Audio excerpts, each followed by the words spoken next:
दो तीन बातें हैं। चुनाव खत्म हुए, इलेक्शन कमीशन ने कुछ डेटा और कुछ बातें सामने रखी, वो पढ़ना, वो बताना बेहद जरूरी है।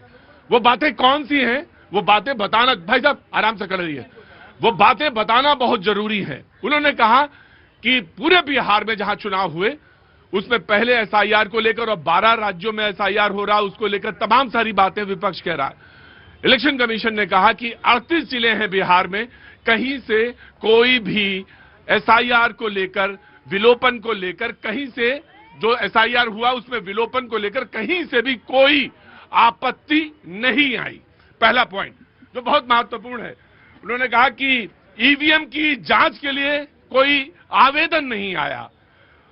एक बर्न मेमोरी होती है, एक माइक्रो कंट्रोलर होता है जो चुनाव, ऐसे समझ लीजिए ये वो चीज है कि अगर मशीन बंद भी कर दी जाएगी तो उसमें जो मेमोरी है उसकी वो रिस्टोर होती है कि कितने वोट पड़े, मामूली तौर पे ये समझ लीजिए। इसका भी कोई आवेदन नहीं आया। और वो जो 2 नंबर पे और 3 नंबर पे रहते हैं उम्मीदवार, उनको 7 दिन तक नियमतः ये बात पूछने का हक होता है कि भाई कितना क्या दोबारा, तो ये पूछने का, इसकी भी कोई आवेदन नहीं आया। दूसरी जो सबसे महत्वपूर्ण बात है वो ये कि किसी भी निर्वाचन क्षेत्र के किसी भी मतदाता या 12 चुनाव या जो मान्यता प्राप्त राजनीतिक दल लड़ रहे थे चुनाव, एसआईआर के बाद किसी भी तरह की गलत सम्मेलन या विलोपन पर अपील दर्ज नहीं की गई और यह बहुत महत्वपूर्ण बात है। लेकिन बातचीत तो होनी है क्योंकि अब बात का मुद्दा बंगाल चला गया है और एसआईआर वहां भी हो रहा है। और वहां यह बात कही गई, वहां के टीएमसी ने जो दल मिलने गया 10 सांसदों का, उन्होंने कहा कि मुख्य चुनाव आयुक्त के हाथ जो हैं खून से रंगे हुए हैं। वो ये बात कहते हैं, संवैधानिक पद पर बैठे हुए व्यक्ति के लिए वो ये बात कहते हैं, पता नहीं क्यों क्या, लेकिन हां ये एक तरीका है आजकल की राजनीति में कि टारगेट वाली राजनीति है, टारगेट करिए। तो ये वो उन्होंने ये बात कही कि खून से रंगे हुए हैं मुख्य चुनाव आयुक्त के हाथ। वो अभी कुछ देर पहले मैंने आंकड़े पढ़े, इतना हल्ला था बिहार में, एक भी आपत्ति किसी ने भी, 12 राजनीतिक दल थे मान्यता प्राप्त, किसी ने भी चुनाव के बाद कोई आपत्ति दर्ज नहीं कराई। बंगाल में चुनाव होना है, एसआईआर हो रहा है, वहां मुख्य चुनाव आयुक्त के हाथ के ऊपर एक इल्जाम लगाया कि उनके हाथ जो है खून से रंगे हुए हैं। 2002 में ममता बनर्जी एनडीए में हुआ करती थी, जो लोग हैं वो जानते हों, और तब उन्होंने एसआईआर का पक्ष में खड़ी थी, तब कहीं से कोई बात नहीं उठी थी। बहरहाल जो बात अच्छी है वो ये भी है, जो बात प्रक्रिया में है, हो सकता है कि बातचीत प्रक्रिया को लेकर हो, उसके मोडस ऑपरेंडी पर कोई बात हो, जरूर ढाई जानी चाहिए। अखिलेश जो समाजवादी पार्टी के नेता हैं, अध्यक्ष हैं, उन्होंने अपना एसआईआर फॉर्म भर दिया है और कहा कहीं कोई गड़बड़ी हो तो उसे सूचित करें या उन्हें उनके पार्टी के या उनके कार्यकर्ता को सूचित करें। अच्छी बात है, जो होना चाहिए ऐसा ही होना चाहिए। बातचीत के सिलसिले को शुरू करेंगे। जो मेहमान हमारे साथ मौजूद हैं उनसे मैं आपका तारुफ करा देता हूं। अंश वत्स जी कांग्रेस का पक्ष रखने के लिए मौजूद हैं, बहुत बहुत शुक्रिया। ऋषभ तिवारी जी बीजेपी का पक्ष रखने के लिए मौजूद है, बहुत बहुत शुक्रिया। सुधीर चौहान जी समाजवादी का पक्ष रखेंगे लेकिन आए नहीं अभी तक। सूर्या मैथिल जी राजनीतिक विश्लेषक, बहुत बहुत शुक्रिया। राहुल लाल जी पत्रकार, बहुत बहुत शुक्रिया। दिवांशु पांडे जी बहुत बहुत शुक्रिया, thank you so much. Advocate, और हमारे साथ जो भुट्टा खाते हुए मिल गए और पैनल में आते हैं, पता नहीं आज नहीं है लेकिन बहुत बढ़िया। फैज भाई बहुत बहुत शुक्रिया, thank you so much. Khan साहब बहुत बहुत शुक्रिया, थैंक यू सो मच। सबसे पहले कांग्रेस से बातचीत का सिलसिला स्टार्ट करेंगे, थोड़ा सा ऑडियो बढ़ाएंगे। देखिए, अगर आप बंगाल में जाएंगे तो वहां पे शांति जी, नमिता जी जैसे बीएलओ, गुजरात में आप जाएंगे तो वहां पे जो है रमेश जी, अरविंद जी जैसे बीएलओ, यूपी के गोंडा में विपिन यादव जी जैसे तमाम सैकड़ों बीएलओ ने पिछले 25 दिनों में आत्महत्या कर चुके हैं। ये सच्चाई है, ये जो पूरे एसआईआर चल रही है उस प्रक्रिया की। कोई कहता है कि भैया हम पे जो है ओबीसी वोटरों के नाम काटने का दबाव बनाया जा रहा है, कोई कहता है, किसी के परिवार आरोप लगाता है कि भैया उनके जो बीएलओ जो थी उनकी शादी थी, उन्होंने छुट्टी मांगनी चाहिए तो उन पे जो है दबाव बना गया, उन पे जो है निलंबित भी कर दिया गया, इस वजह से उन्होंने आत्महत्या कर ली। एक यूपी की महिला बीएलओ जो है वो अपना रोते रोते जो पीड़ा व्यय करती हैं और उनका छोटा सा बेटा जो उनके आंसू पोंछता है। ये सच्चाई है कि किस प्रकार से अमानवीय जो पूरी प्रक्रिया चलाई जा रही है SIR की, ये आज पूरे देश के सामने आ चुकी है। और आप बाजी, आपको आपने नहीं बुलाया, आपको मुझे पता है, लेकिन मैं इनका जो ये पक्ष रख रहे हैं, मेरे को वो चीज याद आ गई जब इस देश में नोट बदली हुई थी, करेंसी एक्सचेंज हुआ था, तब भी यही राग अलापा इन लोगों ने। जब GST लागू किया गया था तब भी यही राग अलापा गया। अभी बिहार में SIR हुआ तब भी इसी प्रकार की कुछ बातें आपने सुनी। मतलब इस देश के अंदर जब भी कोई रेवोल्यूशन लाने की कोशिश की जाती है, ये पूरा विपक्ष खड़ा हो जाता है कि देखो जी यहाँ पे ये परेशानी है, वहां पे वो परेशानी है। आपको याद होगा नोट बदली के समय में अपनी जेब, फटी हुई जेब दिखाते थे, जो हर हफ्ते विदेश जाते हैं वो। तो ये एक तरीका है इनका। पूरी बात हो जाने थी, उसके बाद बोलिएगा। तो जैसे मैंने अभी आपको बताया, और यही नहीं, इस जब इन लोगों की हत्या भी होगी BLO की, उनके बाद भी जो है आत्महत्या, हाँ आत्महत्या उन्होंने कर ली, लेकिन हत्या ही कह लीजिए, किस प्रकार से उन पे जो टॉर्चर किया जा रहा है वो हत्या ही है एक प्रकार से। तो उसके बाद क्या हुआ कि गाजियाबाद में जो है ज्ञानेश कुमार जी के दामाद जो है 21 BLO पे जो है FIR दर्ज कर देते हैं।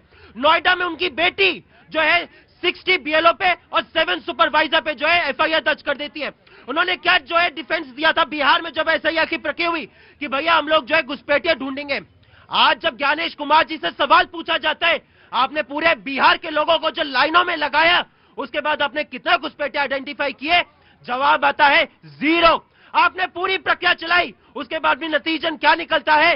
राकेश सिन्हा, अजीत झा, संतोष ओझा, नगेंद्र कुमार जैसे तमाम भाजपा के और संघ के लोग जो है वो 2-2 राज्य, 3-3 राज्यों में जाके वोट डालते हैं।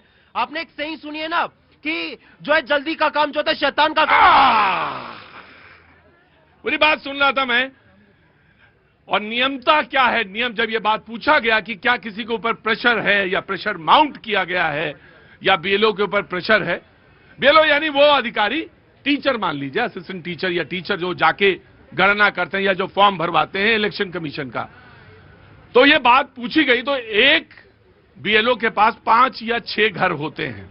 5 घर या 6 घर, 7 घर या 8 घर ऐसे होते हैं। अब सवाल यह है कि प्रेशर कहां माउंट हो रहा है और प्रेशर कौन माउंट करा रहा है। 2002 में SIR के पक्ष में जो खड़े, आज 2025 में विरोध में खड़े। यह सवाल ये बड़ा है अपने आप में कि आखिर क्या बात है। जी जनाब, कहां से आए? मैं प्रयागराज से आया हूँ। प्रयागराज से, बहुत बहुत स्वागत। क्या नाम है आपका? मोहम्मद कैफ।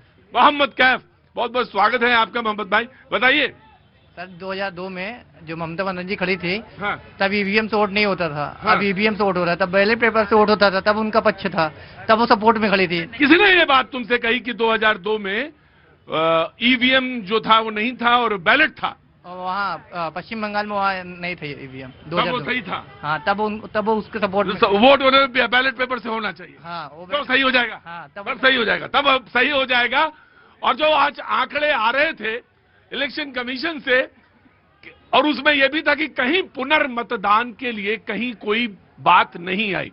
पहले एक बार होता था ना कि इलेक्शन कमीशन को दोबारा चुनाव कराने पड़े, और मुझे याद है कैफ की उम्र का रहा हूंगा, और एक जगह नहीं होता था पुनर्मतदान, 10-10 जगहों पे पुनर्मतदान, क्योंकि जो बैलेट पेपर जो तुम बता रहे हो ना वही उठा ले जाते थे, तो पुनर्मतदान होता था।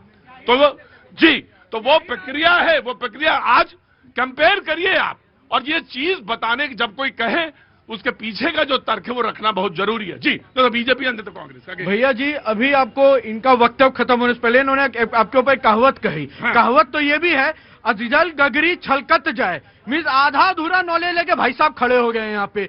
BLO के ऊपर प्रेशर की बात कर रहे हैं। इतिहास ने वो भी देखा है कि चुनाव के समय दुर्भाग्यपूर्ण से कितनी जो चुनाव में अधिकारी लगे रहते हैं उनकी घटना दुर्भाग्यपूर्ण से मृत्यु हुई है, इतिहास में ये भी है। लेकिन उसको क्या मैं कांग्रेस पार्टी के हत्या के नीति से जोड़ दूं?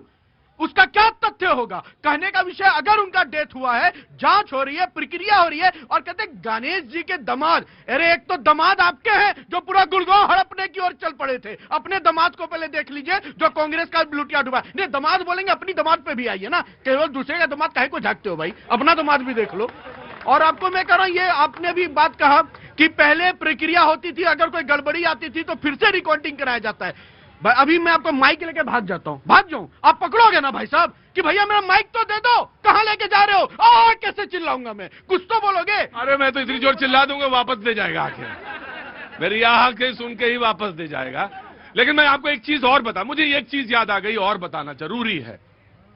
ये इलेक्शन कमीशन और इलेक्शन के दौरान, अरे आ जाइए जनाब आगे, भुट्टा खा लिया, भुट्टे के बाद पानी नहीं पीते हैं लोग, बताया है, लोगों ने कहते हैं कि भुट्टे के बाद पानी नहीं पीना चाहिए।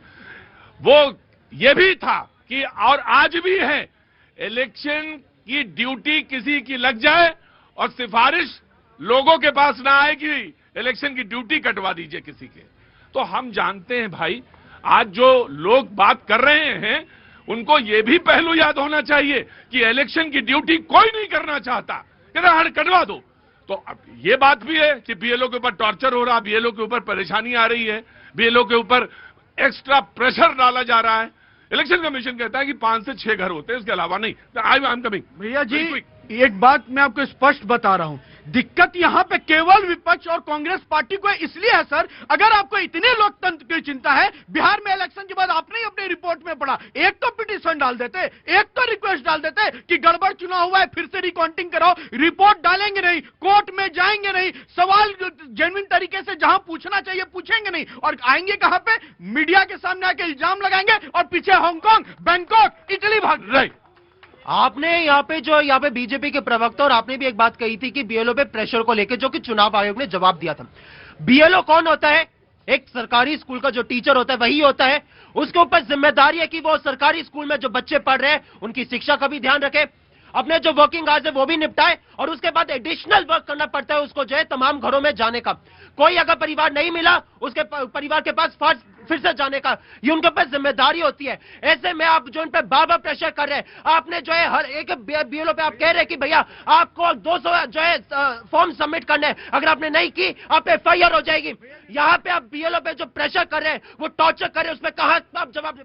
भैया जी इतने सवाल का जवाब, गत सालों से 55-50 साल में शासन करने वाले पार्टी ने देश पे जो टॉर्चर किया है ना, उससे बड़ा कोई टॉर्चर हो नहीं सकता है। अरे आप राहुल गांधी जी की मानसिकता के अनुसार हमारे कर्मठ कर्मचारी की मानसिकता मत समझिए, वो प्रेशर झेल लेते हैं, अलग विषय, राहुल गांधी नहीं झेल पाते हैं। इसका क्या मतलब है? हमारे अधिकारी प्रेशर नहीं झेल सकते? झेलते हैं सर, बहुत हिम्मत वाले हैं और वो झेलते हैं। राहुल गांधी जी को मिल गया सब विरासत में, तो प्रेशर झेलने की आदत नहीं।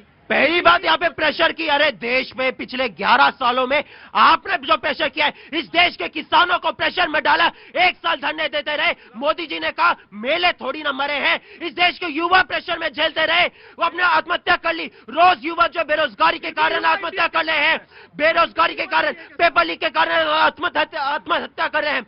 महिलाएं जो है वो आज जो शोषण का जो शिकार। राइट मैं आ रहा हूं, 5 सेकंड, उन्हें धक्का नहीं दे रहा था भाई साहब, मिस्टेक गया होगा, ठीक है। हाँ। पहली बात तो ये, किसान प्रेशर, युवा प्रेशर, महिला प्रेशर, मीडिया प्रेशर, बुजुर्ग प्रेशर, सबका प्रेशर, लेकिन उस प्रेशर में भी सबके दिल में खिल रहा है कमल। उनको पता है कि भैया प्रेशर नहीं है, ये दिल और दिल के साथ विकास की राजनीति भारतीय जनता पार्टी करती है। चिल्लाने का मौका 5 साल। राइट, ये बात सच है कि टीचर का काम पढ़ाने का है, इस बात से मैं बिल्कुल पूर्णतः सहमत हूं। और ये काम पहली बार हो रहा है, यानी टीचर पहली बार गणना में लगे हैं, टीचर की इलेक्शन में ड्यूटी पहली बार लगी है। हाँ जी, कब भाई? ये हमेशा से होता रहा है। ये हमेशा से होता रहा है। तो जिन्होंने पहले से ये करा है, या तो वो इस बात के लिए कहेंगे, माफी मांगेंगे, और जो कर रहे हैं वो फिर माफी मांगेंगे, दोनों लोग माफी मांगेंगे कि भाई टीचर को नहीं लगाएंगे। लेकिन सवाल यह है कि देश के निर्माण में और देश के कार्य में बहुत सारे, जनसंख्या का हो या ये कार्य हो, उसमें लगते हैं, बहुत सारे लोग लगाए जाते हैं। इसलिए कि जो सरकारी तंत्र है हमारा, वो विश्वसनीयता और पारदर्शिता का एक पैमाना है, और इसलिए हम मानते हैं कि नहीं ठीक है, ये जो कर रहा है ये अच्छा करेगा। ये सवाल भी है और सवाल के साथ उसका जवाब भी है। जी सर, मेरा नाम मनोज मेहता है। मनोज मेहता जी कहाँ के रहने वाले? हम उत्तराखंड के हैं, लेकिन दिल्ली में रहते हैं। मैं दिल्ली सरकार के अंदर नौकरी करता हूँ। दिल्ली सरकार में नौकरी करते हैं? हाँ जी बोलिए। तो हमारा कहना ये कांग्रेस के प्रवक्ता से है कि ये चाहते क्या है कि किसी भी राजनीतिक दल को हम लगाते हैं वहाँ बीएलओ की ड्यूटी पे। अरे भैया, तुमको तो ये सवाल पूछना था, ये चाहिए था कि सांस आ रही है कि नहीं आ रही है दिल्ली में? नहीं सर, सांस तो आ रही है। आ रही है, अच्छा। साथ आ रही है, तभी आप भी है, हम भी हैं यहाँ पर। हाँ। तो कहिए इनसे सवाल पूछना चाहिए था, राजनीतिक दल को लगा दे। फिर मैं समाजवादी पार्टी को देता हूं। अखिलेश जी ने आज SIR का फॉर्म भरा और उसके बाद उन्होंने एक्स पर लिखा, अपने हैंडल पर कहा कि कोई परेशानी हो तुरंत संपर्क करिए, मैं अपना फॉर्म भर रहा हूं। जी प्रतीक जी, बिल्कुल हमारे राष्ट्रीय अध्यक्ष जी ने भी फॉर्म भरा और स्पष्ट रूप से सबसे बोला है। देखिए 2-3 बात जो यहाँ पर चर्चा में चल रही थी, मेरे भाई सबसे पहले तो देखना चाहिए कि 2002 में जब SIR हुआ तो SIR जब हुआ जब केंद्र में चुनाव होने थे। इस SIR के ऊपर सबसे बड़ी उंगली अगर उठवाई है तो भारतीय जनता पार्टी ने उठवाई है। 2024 में जब लोकसभा का चुनाव था और पूरा देश जब देश के प्रधानमंत्री को चुन रहा था, उस SIR की प्रक्रिया को अगर जब करते तो शायद देश में विश्वास की स्थिति न होती। अगर आज फर्जी वोट है, ये कहते 65 लाख अगर घुसपैठिए घुसे हुए हैं, तो प्रधानमंत्री 65 लाख घुसपैठियों की बिहार में वोट लेकर प्रधानमंत्री क्यों बने हुए, इस बात का जवाब देना होगा। दूसरी बात आप ये बताइए, आपने कहा कि एक BLO के पास 6-8 घर होते हैं। आपको पूरे उत्तर प्रदेश के फेडरल स्ट्रक्चर का, भारत के फेडरल स्ट्रक्चर का पता होना चाहिए। एक BLO के पास 900 से 1000 वोट हमारे बीच में। शायद कुछ लोग यहाँ पर टीवी पर डिबेट के लिए खड़े हैं, मैं भी ग्राउंड लेवल रियलिटी से आ रहा हूँ। कई ऐसे मुद्दे हैं जिनको देखना पड़ेगा। उत्तर प्रदेश जैसा राज्य जहां पर दिल्ली में हम खड़े हैं 1.5 करोड़ मतदाता है, एक विधानसभा 1.5 लाख में सिमट जाती है, लेकिन उत्तर प्रदेश में साहिबाबाद की विधानसभा की बात करें 12 लाख वोट पड़ता है, नोएडा की विधानसभा की बात करें 9 लाख वोट पड़ता है। यहाँ पर लोकसभा की कॉन्स्टिट्यूंसी में इतने वोट नहीं होते जितने उत्तर प्रदेश की यहाँ पे विधानसभा की कॉन्स्टिट्यूंसी में होते हैं।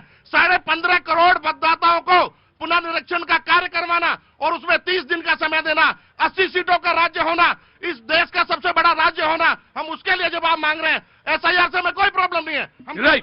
राइट, ठीक है, बहुत अच्छी बात है, क्योंकि आपने जो तर्क रखा वो उस तर्क में जवाब भी था। उसी तर्क में जवाब था कि अगर SIR 24 में हो गया होता तो ये प्रधानमंत्री नहीं बनते। तो इसका मतलब SIR में कोई गड़बड़ी नहीं है, कोई गड़बड़ी नहीं है। अब सवाल यह है कि आपको अपने जो कार्य कर रहे हैं उन पर प्रेशर है। काम कौन कर रहे हैं? वही टीचर कर रहे हैं। अब देखिए, जिनकी चिंता आपको सबसे ज्यादा है और इलेक्शन कमीशन को नहीं है, तो सवाल यह है कि जो काम कर रहा है वो भी तो ईमानदारी से ही कर रहा होगा। वही आपका टीचर है, आपके बच्चों को, आपके भविष्य को बनाने का काम कर रहा है। जी वेरी क्विक। देखिए, इन्होंने कहा ना कि 24 में अगर SIR हो गया होता तो प्रधानमंत्री नहीं होते। मैं ये कहना चाहता हूं, अगर 24 में SIR हो गया होता तो आपके जो 37 पहुंचे हैं ना, वो 3 पहुंचते। पहली चीज। दूसरी चीज, मैं आज अखिलेश यादव जी को बहुत धन्यवाद करूंगा, सच में। थोड़ा भाई एक बात बताओ, अगर तुम्हें इतनी 3 हो गए होते तो तुम्हें इतनी चिंता, तो तुम सारा इस्तीफा दे दो, सारे लोग इस्तीफा दे दो। सच यही है कि ये जो SIR के ऊपर मनमन भावे और मुड़ी हलावे, इनके जो राष्ट्रीय अध्यक्ष है उन्होंने आज समझदारी का परिचय दिया।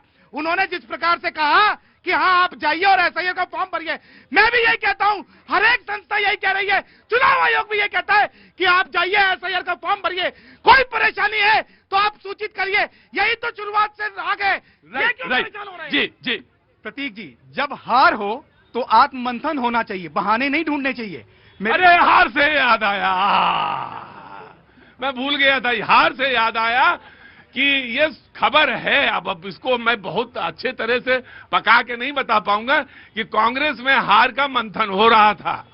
तो 2 लोग बैठे हुए थे आसपास और दोनों जो थे चुनाव लड़े थे, वहां से, कहां से, बिहार से, और मंथन कर रहे थे। एक ने कहा कि ये नए लोग जो उनको टिकट दिया गया है, सांस ऊपर रखो, जो नए लोग हैं जिनको टिकट दिया गया है उन्हीं की वजह से हम हार गए।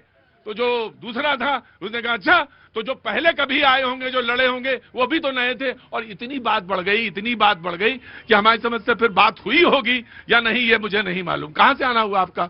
हमारा समस्तीपुर से। हाँ, तो हम देख के ही पता लगे देख बिहार से हैं आप। ऐसा क्वेश्चन देख रहे हैं जैसे हम क्या, हमने कोई थोड़ी गलती, हमें तो बात बताई, वो याद आ गई, जैसे वो बोले मुझे याद आ गया। तो प्रतीक जी, जब हार हो तो आत्ममंथन होना चाहिए, बहाने नहीं ढूंढने चाहिए। मेरे मित्र ने कहा कि शिक्षक हैं, टीचर हैं, उनका काम पढ़ाना है। लोकतंत्र में जिस दिन मतदान होता है उस दिन स्कूल बंद रहता है। क्या उस दिन भी स्कूल खुलवाना चाहते हैं क्या बच्चों को पढ़ाने के लिए? ये लोकतंत्र में चुनाव होते रहेंगे और निर्णय जनता करती रहेगी। जहां तक सवाल है कि यहाँ पे गड़बड़ हो रहा है, एक भी व्यक्ति ने कंप्लेन नहीं किया। अभी तक किसी ने नहीं, अब तो टाइम भी निकल गया, तो कंप्लेन किसी ने किया ही नहीं। और उतना ही नहीं, जब सुप्रीम कोर्ट पारदर्शिता की गारंटी ले रही है तो इन्हें सुप्रीम कोर्ट पर तो कम से कम भरोसा होना चाहिए।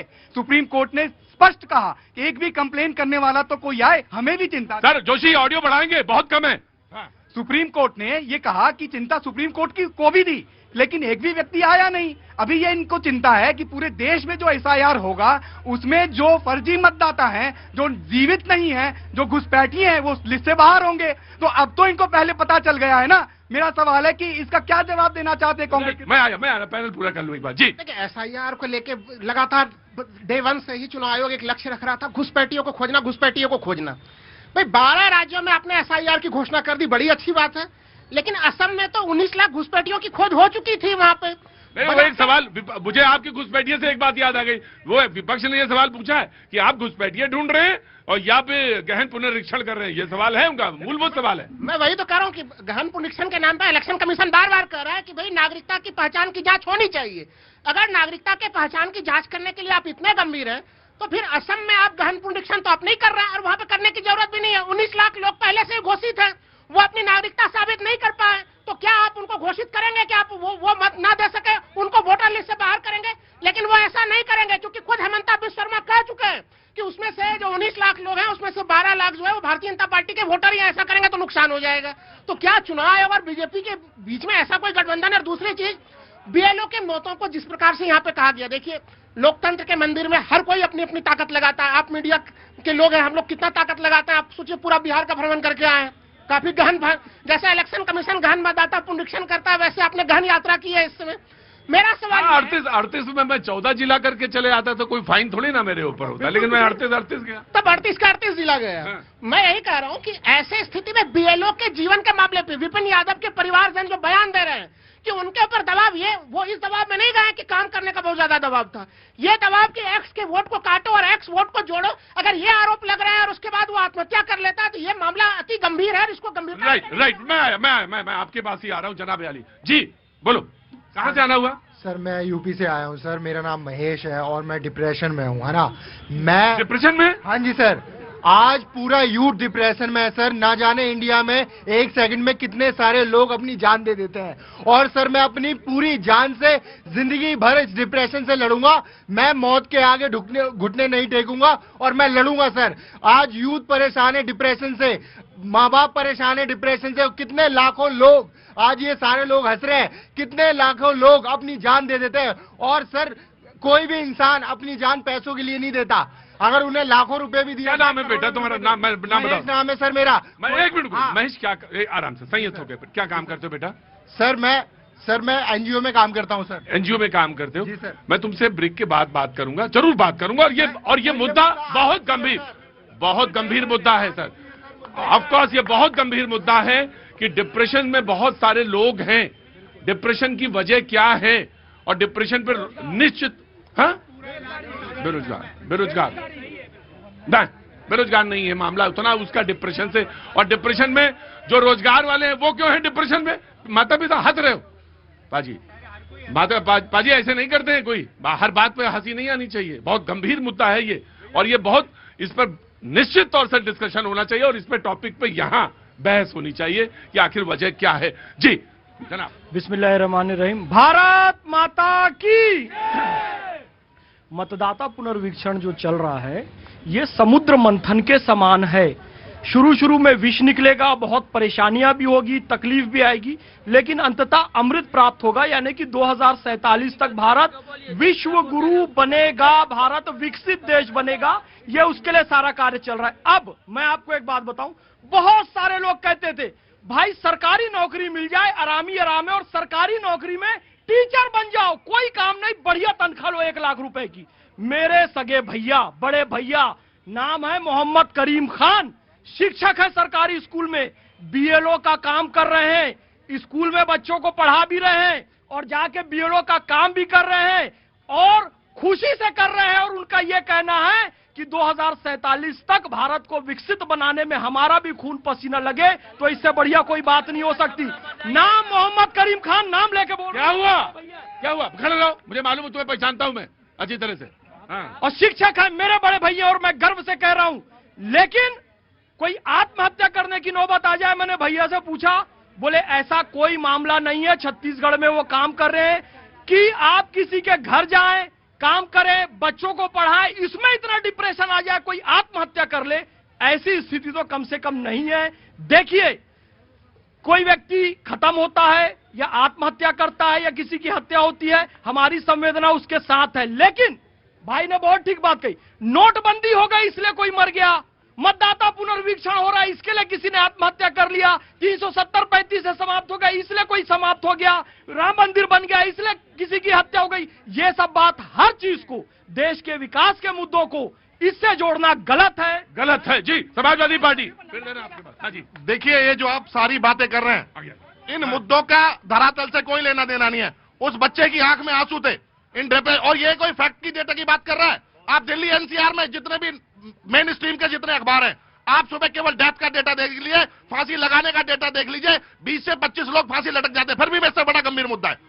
देखिए, सबसे बड़ी बात है एसआईआर जो है, मतदाता का मतदान का अधिकार लोकतंत्र की आत्मा है। सरकारें केवल इस बात से डरती हैं कि अगर आपने कोई गलत काम किया या ऐसी पॉलिसी आपने नहीं बनाई जो देश को आगे लेके नहीं गई, जो यूथ शिक्षा, चिकित्सा, रोजगार को आगे लेके नहीं गई, तो आम आदमी का जो डर है, आम आदमी के पास केवल इस मतदाता की और मत की ताकत है, और मतदाता से मत की ताकत भी छीन ली। मैं कहता हूं पूंजीवाद और जितना चरम पे है, जो एक तरफा यहाँ पे दाएं चल रही है और जितना यहाँ पर एक तरफ की बात करने में लोग तुझे, अगर यहाँ मत का अधिकार भी छिन गया तो देश में ऐसी विभीषिका आएगी जिसका अंदाजा व्यक्ति नहीं लगा सकता। लोकतंत्र को जिंदा रखना है, मैं कह रहा हूं लोकतंत्र को जिंदा रखना है। और दूसरी बात, ये 5 स्टार एसी की बात ना करें, भारत गांव में बसता है, ऐसी जगह कोई आदमी आधार, आप कह रहे सुप्रीम कोर्ट ने जब जाकर पीआईएल डली, जब उन्होंने आधार को उसमें स्वीकार करा, और ग्रामीण क्षेत्र स्थिति देखिए आप प्रतीक जी, ग्रामीण क्षेत्र में कोई वहां पर स्टैकिंग के लिए कोई हमारे लिए फैंसी वार्डरोब नहीं होते, किसी का आधार कहीं पर छुपा हो सकता है। और एक बात और सबसे बड़ी बात है, जो 2002 के बाद जो जिनकी शादी हुई है, यो दूसरे गांव में बहुएं बन के आई हैं, नई शादियां 2002 की शादी है, उनके मायके का डेटा फर्निश करना, और ऐसे लोगों में जहां शिक्षा का लेवल कम है, जहां डॉक्यूमेंट की फाइल नहीं बनती, जहां अपने घर में कच्चे मकान है, वो रोबे में जाकर अपने डॉक्यूमेंट रखते हैं। समय लगेगा, समय देना पड़ेगा, क्योंकि अगर मत का अधिकार चुन गया तो तानाशाही का चरम इस देश में आना बाकी है। बिहार में बाढ़ थी, बिहार में कागज बह गए थे, यही तर्क था, बिहार में कागज बह गए, बिहार में बाढ़ आ गई, बिहार का व्यक्ति जो है वो ज्यादा पढ़ा लिखा नहीं है, बिहार का व्यक्ति जो है दूसरी जगह काम करने जाता, ये सारे तर्क थे। एसआईआर जो है ये गलत है, इसके तर्क थे। आज उत्तर प्रदेश में तर्क है, वो थोड़े से बाढ़ नहीं है, यहाँ बाढ़ नहीं है, लेकिन है समय है यहाँ पे कि समय बढ़ा दिया। ऑफकोर्स अगर समय की बात है तो समय पे कंसीडर होना चाहिए, लेकिन ये बात, सवाल ये है, समझने की प्रक्रिया। रुको यार, जब तुम ही इतने काबिल है तो तुम ही कर लेते आके, पहले 1 घंटा पहले बोल लेते आके यहाँ पे। नहीं, मेरा तो फर्ज है ही है, मुझे तो अपना फर्ज, तुम्हारा फर्ज है चुप रहो जब मैं बोलूं, है ना। तो सवाल ये है कि आखिर प्रक्रिया में और इस प्रक्रिया में आने में दिक्कत क्या है, और जब ये बात सही है, जब ये बात बोली जा रही है कि ये ठीक है, तो फिर इसका विपरीत क्या बात है जी। देखिए प्रतीक जी, केरल में जो है 9 दिसंबर को जो है लोकल बॉडी के इलेक्शन की वोटिंग का पहले फेज का दिन है, और 9 दिसंबर को ही जो है बीएलओ अपने वोटर लिस्ट की जो है वो सौंपेंगे। आप बताइए कहां से वहां पे निष्पक्ष चुनाव हो सकता है? एक वहां पे जो प्रत्याशी है, जो वहां पे बीएल है, वो कैसे अपना मूल्यांकन कर पाएंगे, किसका नाम है, किसका नाम कट गया? अब मुझे एक चीज बताइए, अब यहाँ पे जो है बड़ा एसआईआर पे कहा जा रहा है, एसआईआर पे जो बिहार में हुआ उसकी तो आप दुहाई बिल्कुल भी मत दीजिए। क्यों? क्योंकि बेलागंज की अगर आप बात करेंगे, वहां पे 15,000 लोगों का आपने नाम काट दिया, और जो वहां पे एनडीए के लोग जीते, तो ये लोग आए क्यों नहीं आगे? नहीं सुनो, और जो इंडिया 15, मैं आपसे सवाल पूछ रहा हूं कि अगर 15,000 लोगों का नाम कट गया तो उसमें 5 लोग क्यों नहीं आए? 15,000 में 5 लोग क्यों नहीं आए? कहां गए? ये सवाल पूछा जाएगा ना। ऑब्जेक्शन हम लोगों ने उठाया था, कांग्रेस पार्टी ने बकायदा प्रेस कॉन्फ्रेंस की, कहा कि 89 लाख हमने ऑब्जेक्शन रेज किए, ऑफिशियली जो है रिटर्न फॉर्मेट के तरीके से। आप जाएंगे, जिस दिन वोटिंग थी वहां पे सैकड़ों लोग आ रहे थे, वहां पे कह रहे थे कि हमारा नाम कट गया, हमारा नाम नहीं है, हम जो वोटिंग देने आए उससे पहले ही पता चला कि कोई और वोट डाल के चला गया। देखिए मैं दे रहा हूं, समाजवादी पार्टी के प्रवक्ता खड़े हैं सामने, और इनके साथ के जो लोग हैं इन्होंने बताया जरा किसी एक का वोट काट के देख लीजिए, कोई आएगा तो सामने तो खड़ा होगा ना, वो ये कहेगा तो बोलेगा तो। ये तो बात बहुत महत्वपूर्ण है जी। मैं बीजेपी को देकर फिर इसके बाद देता हूं।